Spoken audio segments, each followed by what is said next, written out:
राधे राधे दोस्तों, welcome back to my channel Purnima Keshav blog. आज के इस वीडियो में मैं आप सभी को मंगलवार व्रत कथा एवं पूजा विधि बताने वाली हूँ। तो चलिए बिना देरी के शुरू करते हैं। ये हनुमान जी का व्रत है। हनुमान जी का यह व्रत लगातार 21 मंगलवार करना चाहिए। मंगलवार के दिन ब्रह्म मुहूर्त में उठकर स्नान आदि से निवृत्त होकर पहले हनुमान जी का ध्यान करें और व्रत का संकल्प करें। एकांत स्थान में ईशान कोण यानी कि उत्तर पूर्व की दिशा में हनुमान जी की मूर्ति स्थापित करें। गंगा जल से छिड़काव कर मूर्ति को स्वच्छ करें और मूर्ति को लाल वस्त्र धारण कराएं। पुष्प, रोली और अक्षत चढ़ाएं। चमेली के तेल का दीपक जलाएं और तेल की कुछ बूंदें मूर्ति पर अर्पित करें और पीला सिंदूर चमेली के तेल में मिलाकर भगवान हनुमान जी का श्रृंगार करें। हनुमान जी को फूल अर्पित करें और उनकी कथा सुनें।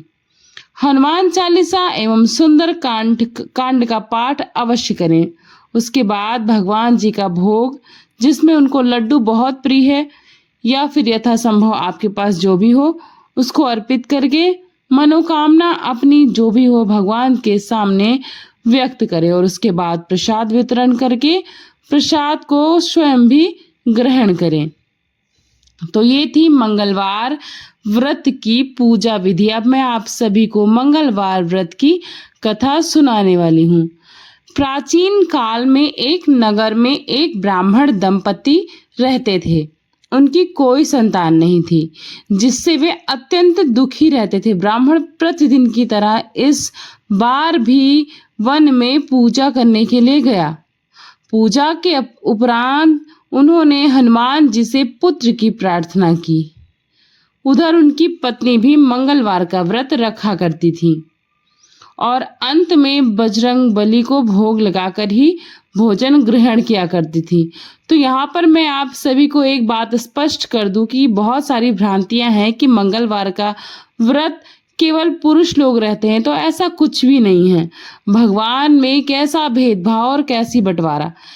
मंगलवार का व्रत पुरुष या स्त्री कोई भी आसानी से रह सकता और उसका समान पुण्य फल प्राप्त होता है।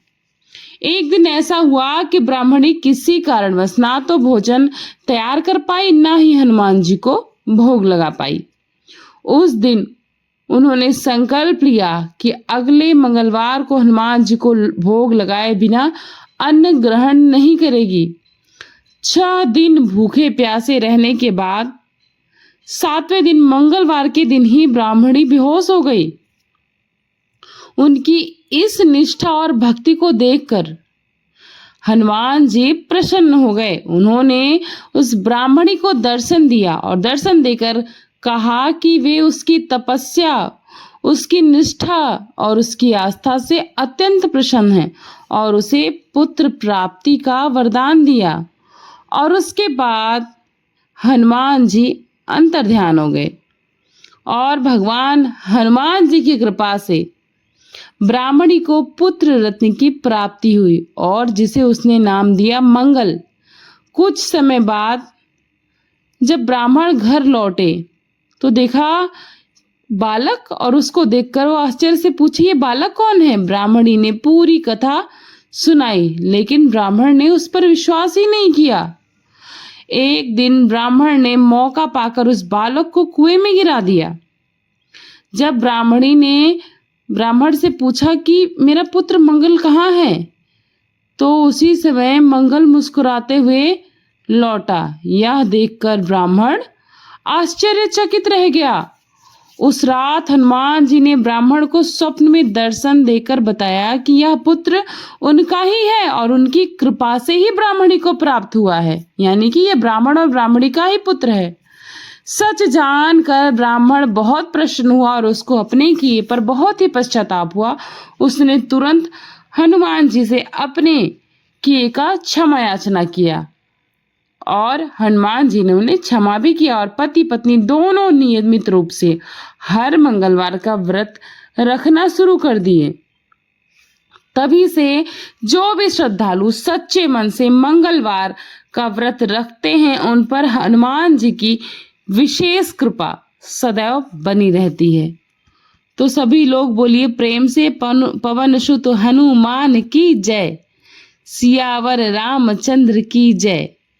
तो भाई भगवान हनुमान जी का नाम लो और राम जी का नाम ना लो तो ऐसा होता ही नहीं। बिना राम के हनुमान कहाँ प्रसन्न होने वाले हैं, बिना हनुमान के राम। तो इसी प्रकार जैसे भक्त भगवान के पूरक होते हैं, उसी प्रकार भगवान भी भक्त के पूरक होते हैं। दोनों के बिना एक दूसरे अधूरे हैं।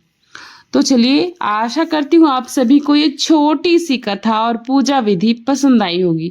ये जानकारी आप सबको यदि महत्वपूर्ण लगी हो और इस वीडियो के माध्यम से नए जुड़े हैं तो चैनल को सब्सक्राइब कर लीजिएगा, बेल आइकन प्रेस करना बिल्कुल भी मत भूलिएगा, ताकि आने वाली नई वीडियोस की नोटिफिकेशन सबसे पहले आप तक पहुंच जाए।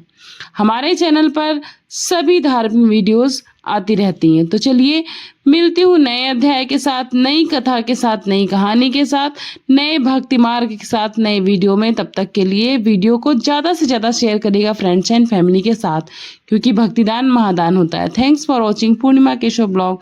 नमस्ते, प्रणाम, बाय बाय, राधे राधे, जय श्री कृष्णा।